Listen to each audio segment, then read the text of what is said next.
back to my channel. Hope you're all doing well out there. And today we're going to make the case for physical media once again. Also, we're going to review this film because it is a nature run amok type film.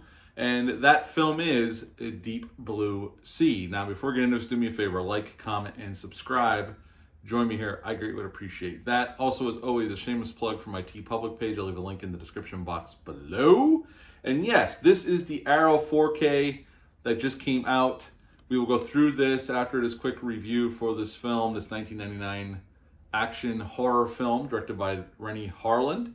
But yeah, we'll go through this in just a couple moments. Deep Blue Sea came out July 28th of 1999. I saw it in the theaters that opening weekend with a couple friends of mine. It's rated R. It's an hour and 45 minutes long. It had a healthy budget, especially for back then, of $60 million. I mean, this is Warner Brothers' big movie that summer. It made 73 in America and 164 worldwide, so it was a hit. It was a much needed hit for Renny Harlin. He had just had a couple films that didn't do so well. Now, like I said, Renny Harlin directed this film. He was coming off of Cutthroat Island, which is a notorious bomb in 1995, and A Long Kiss Goodnight in 96, which unfortunately did not make money, even though I love that film. And that Arrow 4K is coming out in just another week and a half, and I have that on pre-order too, so I'll do another one of these for The Long Kiss Goodnight because I love that film. In this film, we got a great cast here. Thomas Jane is Carter Blake. He is a shark wrangler at this scientific research facility in the middle of the ocean. We got Saffron Burrows playing Dr. McAllister. She is leading this research team. They're experimenting on sharks to figure out a way how to cure Alzheimer's. Samuel L. Jackson is in this film. He plays the money man. He plays Russell Franklin. He's coming to do an inspection on the facility because they're having some problems. Right at the beginning of the film, we see a shark got out and attacked this boat, and Carter had to stop the shark before it killed these four young 20-somethings, and so it's been in the newspaper. The great Stellan Skarsgård is in this film as another doctor, and LL Cool J plays Preacher. He is the cook at this facility. And like I said, we set up in the beginning of the film what this film's about, which you could tell from the promotional materials back then. The sharks all over the poster back then, the advertising. So they weren't hiding that at all. I mean, you knew what this was, and this facility is in the middle of the ocean. And like I said, they're doing research on these sharks to cure Alzheimer's, and things go wrong. The sharks get loose, and they had to genetically alter the sharks, which made them bigger and smarter. And a lot of people get killed. We get a lot of cool action set pieces, which Renny Harlin was a master of back then. I think he could still probably do it now if somebody gave him a budget, but lately he's been working in the more lower budgeted range, although he has Strangers Chapter 2 coming out this September or October. I just saw they changed the date on that. And at the end of the film, only two people survive, Thomas Jane's character and LL Cool J's character, and that is the end of Deep Blue Sea. So what to like about this film? Well, the pacing. This movie is relentless. They set it up, and then we're off to the races. There's not a lot of downtime. Shit goes sideways fairly quick, and we just get shark action after shark action, action set piece after action set piece. A lot of glorious explosions, which Renny Harlin was great at doing, especially when he had a budget like Cliffhanger and A Long Kiss Goodnight. Die Hard 2, which he directed.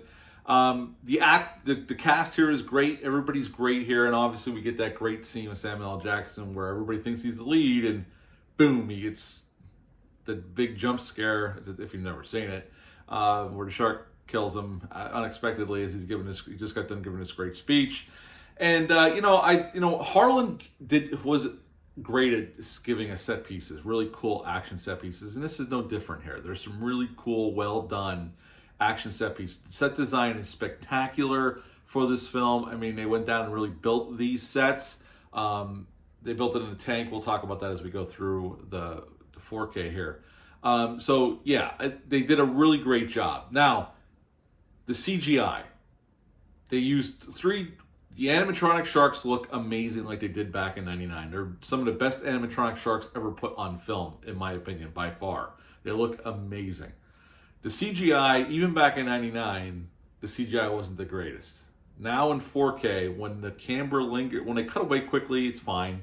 You can tell the CGI, but you don't see it that long.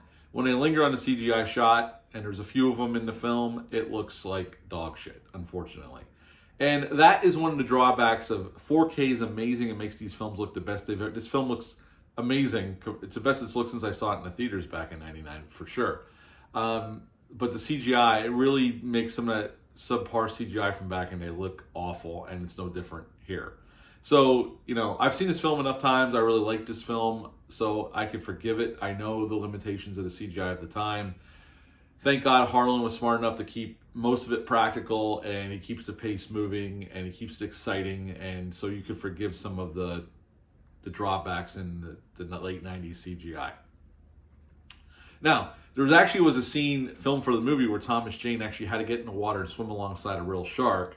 They waited till the end after he shot all of his scenes to film that, and he's terrified of sharks, but he pulled it off and they got the shots. The license plate that Carter pulls out of the shark's mouth at the beginning of the film is the same license plate from the movie Jaws. It was a nod to Jaws, which obviously is the other, Jaws is obviously the standard shark movie. This was shot down in Mexico at Fox's Baja Studios. Is the same studio where they shot Titanic. So they basically took over the whole facility. They created the whole Aquatica set, and they used some of the interior buildings for some of the interior sets they built. And the production design's top notch. It looks amazing. Sam Jackson really wanted to be in this film because he enjoyed working with Renny Harlin on The Long Kiss Goodnight, and they worked together after this. But yeah, he really liked working with Renny Harlin, so he came back and work with them again. It took them 8 months to construct the animatronic sharks, and it was worth it. The animatronic sharks, again, are some of the best, or if maybe the best animatronic sharks I've ever seen on film. Because a lot of times nowadays they want to use CGI, and even nowadays the CGI and sharks don't look the greatest.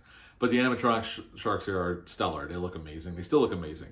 And Renny Harlin's a quick cameo when the crew is leaving at the beginning of the film, when you see them leaving as Carter just got...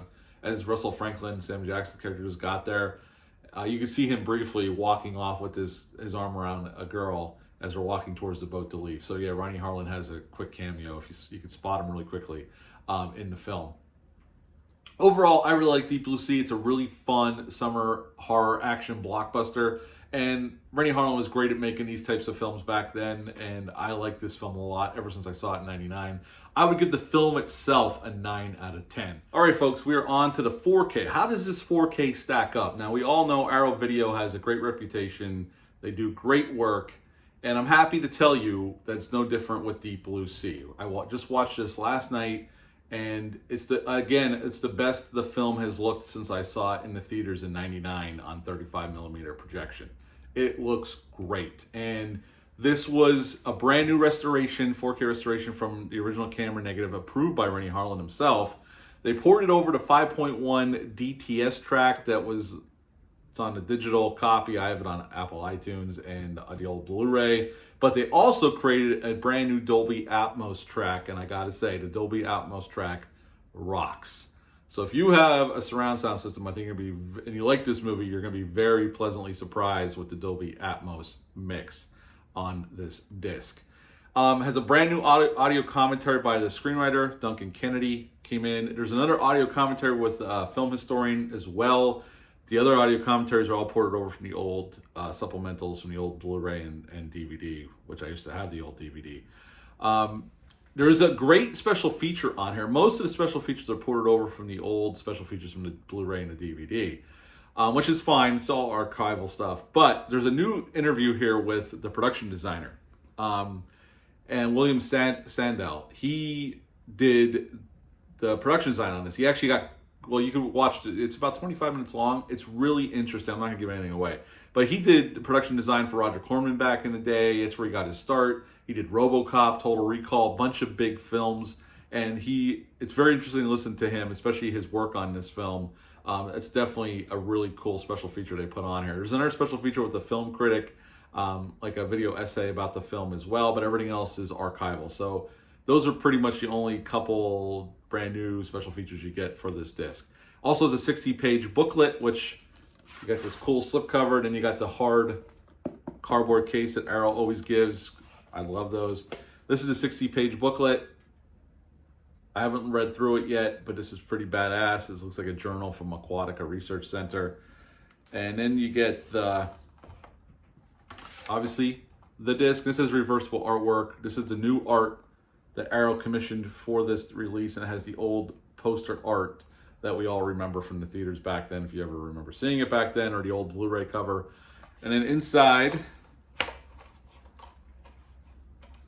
we got some postcards with some shots from the movie. And then on the back of the postcards, just has some blood, and it says, "Greetings from Aquatica." So that's pretty cool. And then also, obviously, you got your disc in here with the new artwork that Arrow commissioned. So again, if you like this movie, this is definitely worth an upgrade. It's the best the movie's ever looked since I saw it in the theaters back in '99. It sounds great. The Dolby Atmos mix rocks. It's loud. It's definitely very active.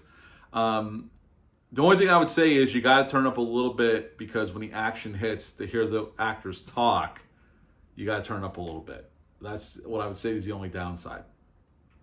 The audios are clear in most scenes. It's just when the action kicks in, you have the score going, all these explosions and stuff, and the water just gushing. It's hard to hear the actors sometimes. You got to turn it up a little bit. But overall, it's a solid Dolby Atmos mix. And again, if you're a fan of this film, it's definitely worth it. The transfer, Arrow just done a spectacular job. So overall, again, I gave the movie 9 out of 10. I would give this 4K box set a 9.5 out of 10. It's definitely worth it. Arrow did another spectacular job on this, one of my summer favorite movies. I like this movie a lot. It's definitely top 3 shark movies ever made. I really like this film. So yeah, at the end of the day, if you're a physical media fan and you like this film, I highly recommend this release. That's it for this, the case for physical media / review for Deep Blue Sea. Do you like this film? Have you ever seen it? Leave a comment down below. Let me know. Were you lucky enough to see it back in '99? If you're old enough, if you remember it, leave a comment down below. Let me know. That's it for this one. I'll be back soon with some more Nature Run Amok reviews coming up soon, and a review for A Working Man, the new Jason Statham action film. We're going to see it Friday night. I'll have that review out Friday evening after we get back. But until next time, bye.